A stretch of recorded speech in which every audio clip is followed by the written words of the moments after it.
Ibrahim Traoré, president of Burkina Faso.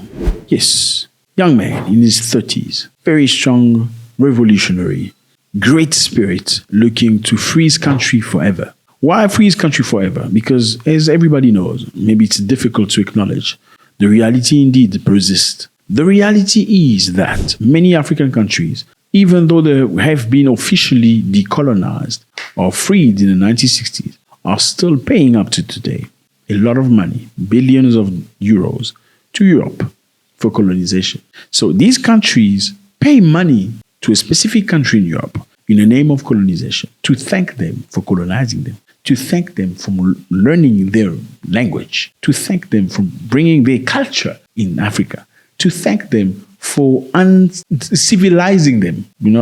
So they used to be uncivilized. When they came, they became civil. Ibrahim Traoré is speaking very strongly here in front of many, many people about something very interesting. Let's watch. We are called putschists. We are not French. We do not understand what it means. The local valets, who surely do not even understand the deep meaning of the word, we also appropriate it.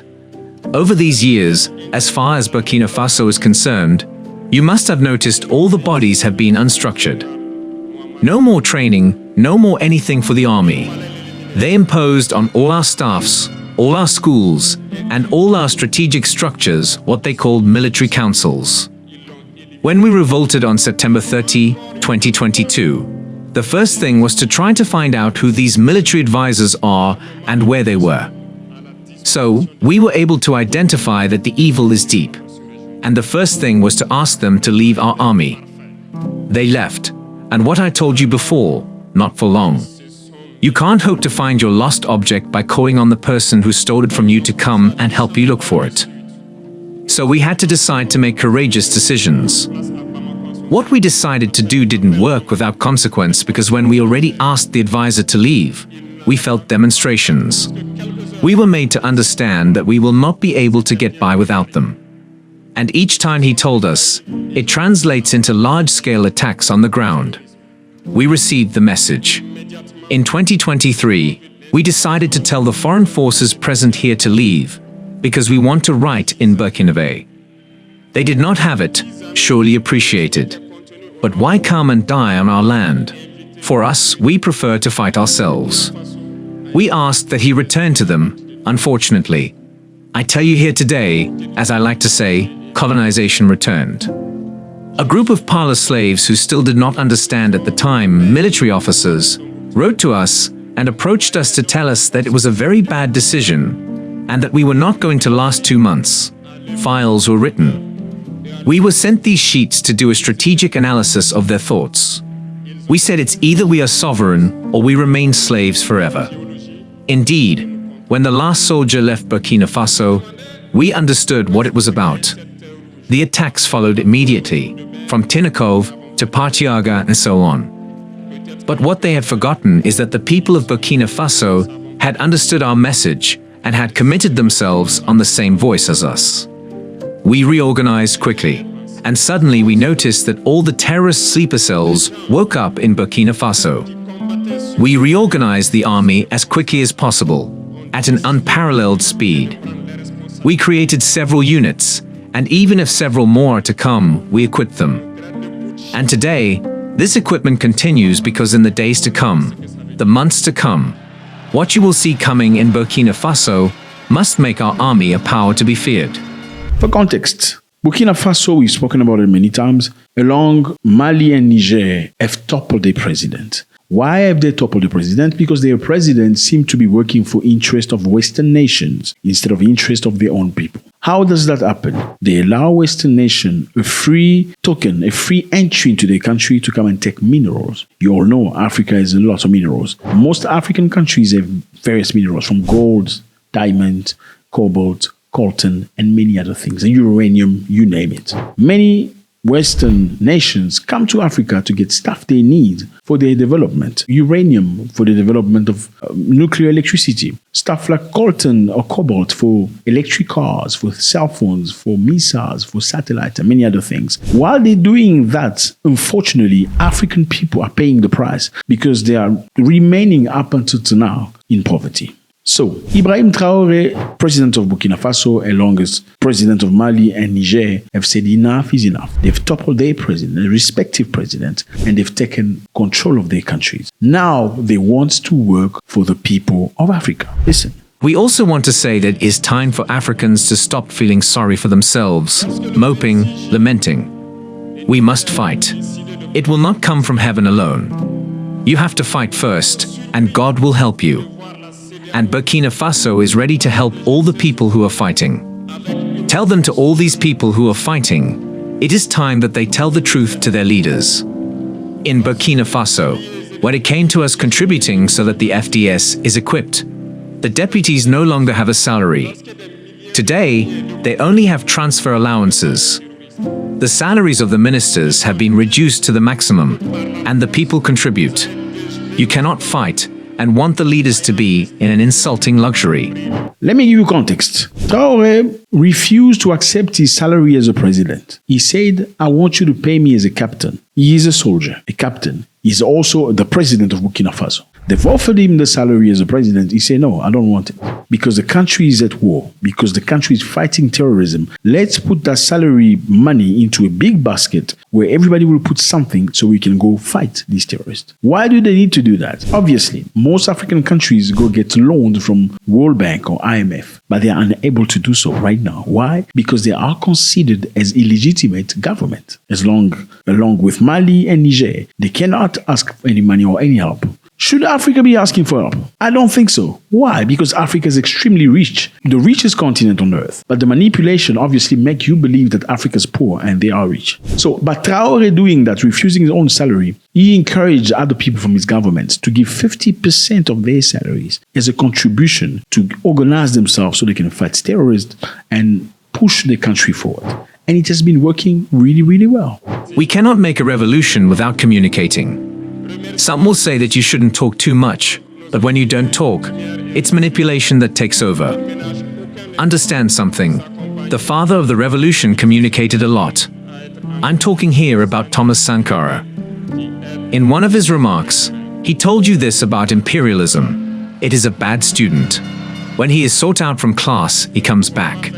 He always comes back. And I remember that in his address to the ECOWAS, he said that to break the umbilical cord which binds us to imperialism, do not look for a state tactician with smart fingers, a sharp chisel, to break this cord.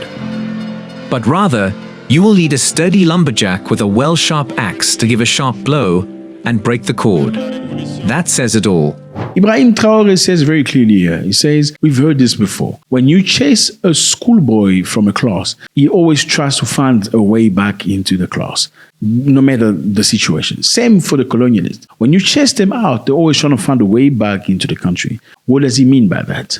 When colonialism ended in the 1960s, France said, okay, thank you, goodbye. You can handle yourself. They officially left, but unofficially, they did not leave. Because up until 2 years ago, many countries, including Burkina Faso, Mali, and Niger, were paying billions of dollars, billions of euros to France. Why? In the name of colonialism. Now it has stopped. It's not going to happen anymore. Okay? And they don't like that. This young man coming into power, changing things, imposing his laws, looking out for the interest of Africans. Nobody likes it when it comes to money. Nobody likes losing. They were preparing the thing.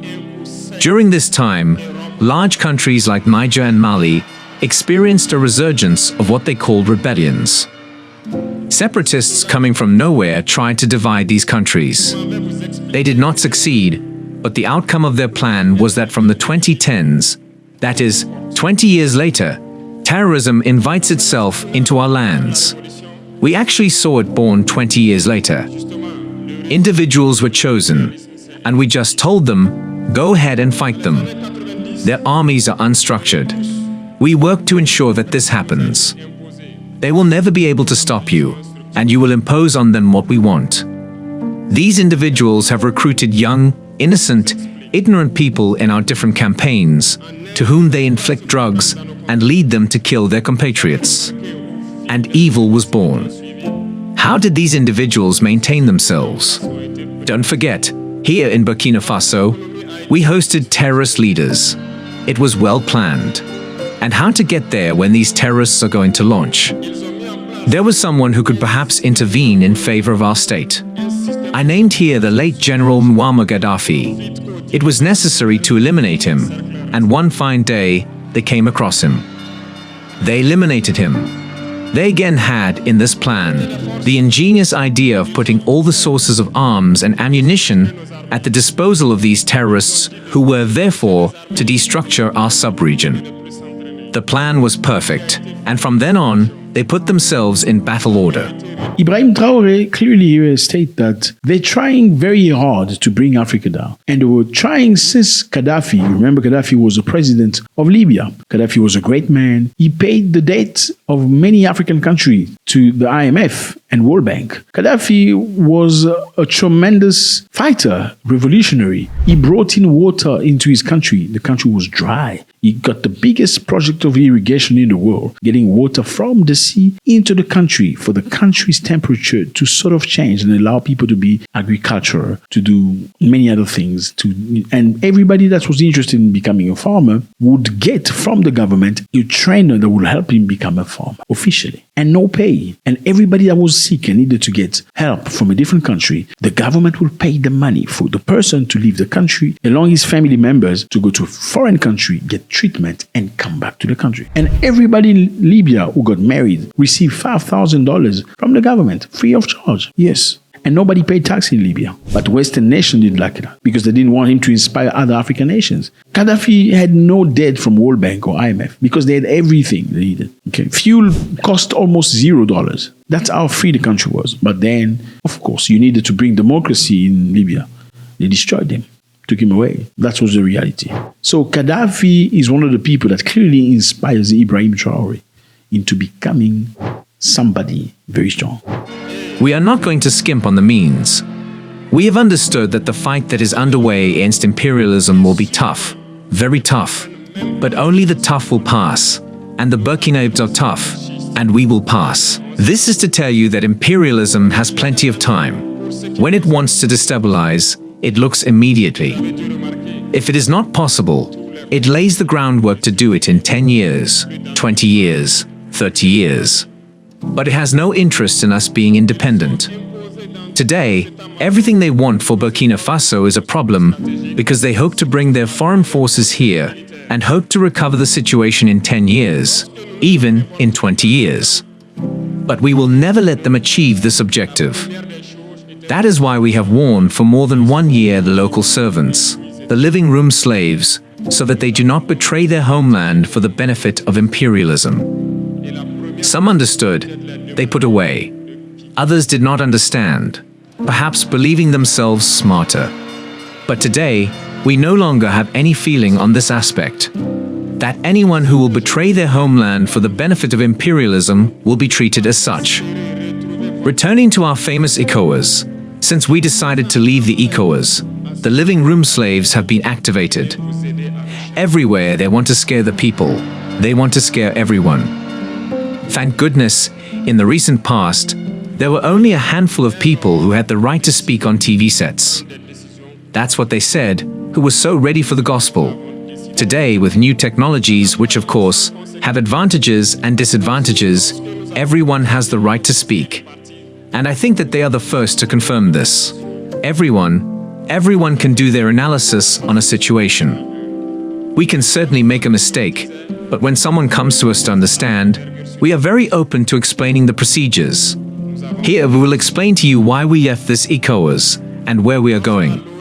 The goal here is not to look like a free country. The goal is to really be a free country that is free financially, economically, free mentally, ideologically. These are the generations of presidents who do not want Africa to be pushed into a corner, forced into making decisions that they do not necessarily agree with. Because let's face it, this is how it's been for many years. America and other nations will say, hey, if you dare say B, you become the enemy. And Traoré, along with Niger president and Malian, don't want that anymore. Now, what is very unfortunate here is many countries of Africa, in West Africa, have blocked entry and exit from Mali, Burkina Faso, and Niger. Yes, these people are corrupt. You can say it that way, truly. Because how do you turn your back against someone supposed to be your brother for the interest of foreign nations?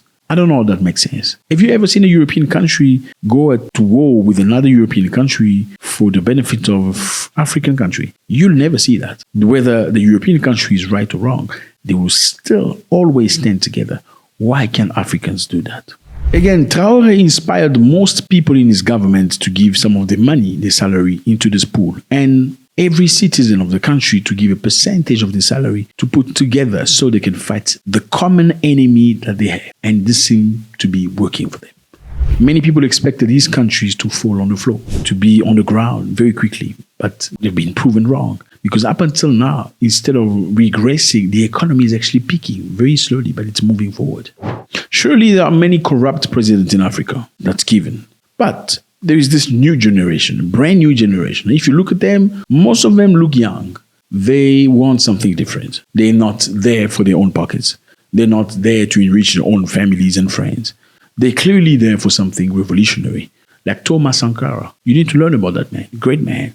Absolutely amazing person. One of the first presidents, certainly the first president in Africa, to include women into his parliament, to push women into politics, to have advice for men, treating their women in an appropriate manner. He was such an amazing human being, promoting his own people, asking these people to buy African attires, to buy African clothes, to promote African food, African industries, before they buy other people's stuff. But unfortunately, he was taken out very early by someone that looked just like him. And that person was his best friend. Yes, imagine your best friend's taking you out in the name of power. That's evil. And that's very sad. God bless.